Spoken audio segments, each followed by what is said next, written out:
I live by the slippery rock theory, and that basically is that South Carolina beat Clemson, Clemson beat Kentucky, Kentucky beat Duke, and Duke beat us.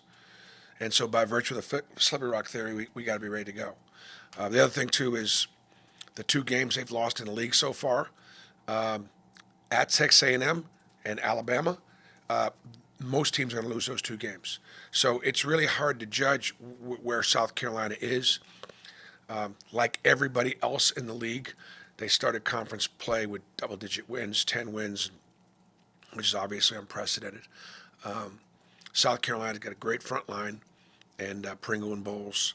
And I personally really like the guards. The guard they got from Norfolk State, Thomas. Really impressed with him.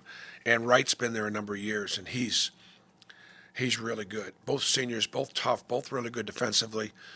They've put some really good defensive guards and lowered their numbers. Now, Sears had a big night last night against South Carolina. But South Carolina's done a good job guarding guards, and they've got some very talented young kids that come off the bench. So, this is an important. Obviously, every game is an important game. After our game, I believe South Carolina's got another couple of really tough games. So this is a home game that they got to feel like they got to get, and I'm sure they'll play accordingly. Dylan Cardwell and Janai Broom, Cheney Johnson, our inside players, have worked really hard at improving their percentages, which is important because we like to go inside. And then the guards, all of our guards on our team are outstanding free throw shooters. Now they've worked hard, also, but my frontline guys have worked hard to the point where they're not going to be hack-a-shacking us and thinking that that's the way to stop us, and that's really important. And obviously, those games, they're win or lose plays, and drive for show and putt for dough. You guys have given up a couple late runs in some games against Texas. Ended up, becoming pretty close there at the end. Is there anything, specifically that you want to see differently in the back half of those games, and just where do you want to see them improve right there? Well, I'd say the late run against Texas was against our starters. That'd be a concern. Some of the late runs prior to that, I think, and you correct me if I'm wrong, were against the bench.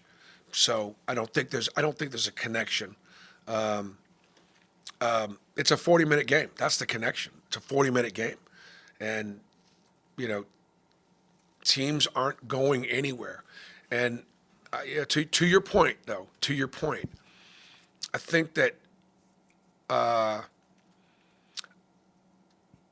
I would say that what we've done offensively in a couple of those games where we may have relaxed a little bit because of the lead and thrown some passes and done some things where we should have just finished basic plays and did not, and then all of a sudden the margin shrunk.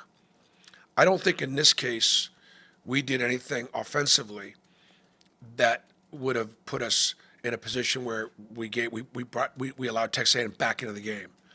I would say that our drop back defense in the last 4 minutes left a lot to be desired. Our transition defense, and they made tough shots. Bruce, you mentioned that South Carolina likes to drive and draw fouls and gets fouled a lot. Is that similar to what Missouri did to you guys? And how did you like how you handled that against them? I thought our guards did a pretty good job with Missouri's guards. I think the other thing, too, though, that against South Carolina, they'll do it with their posts, too. Like Murray Bowles and Pringle will look to attack our 4s and 5s and just throw themselves into contact. And so, like Missouri, our guards had to really do a good job of guarding without fouling.